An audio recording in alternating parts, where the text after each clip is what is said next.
I've always been very, very intrigued that why do 95% of CEOs fail to grow their business? 17% grow at a very slow pace, 48% get stuck on a break even for a long time, 11% get into a debt trap, and 19% go bankrupt. As I was pondering about this, I came across a book on the inner game of golf by Tim Galloway. He had written the first book on the inner game of tennis.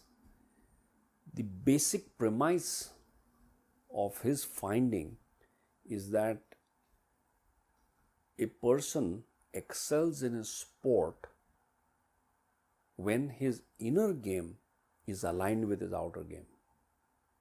And if there's no alignment in inner game and outer game, some of the most gifted of players who excel in the outer game, but when it comes into tournament conditions, they falter and they fail because the inner game doesn't support them.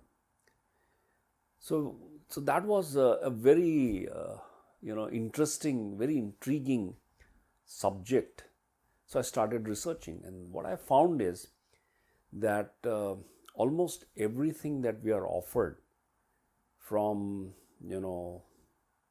literature and management, training, coaching, etc., helps us to focus on the outer game of business.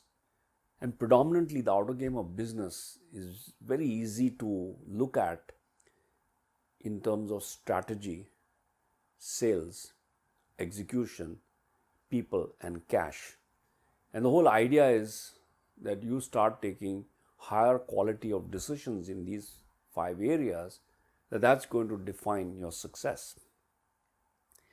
But if every person takes very high quality decisions in these 5 areas, then every person needs to be able to succeed in growing up. But here we have the reverse. 95% of very intelligent, very capable business owners fail to grow.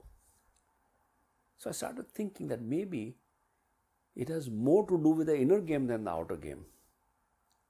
And when I started looking at the inner game, I found things like uncertainty, frustration, anxiety, and feeling stuck. And these 4 control the life force of the business owner and sap him of energy, increase stress, release stress hormones, with the result that it impacts the quality of decisions and makes him falter at the crucial point where he's got to decide, do I persevere with this strategy or do I pivot?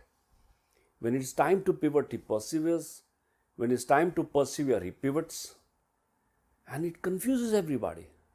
And with the result that it's a very bumpy ride. And that bumpy ride leads to this dismal statistic of 95% of CEOs fail to grow their business.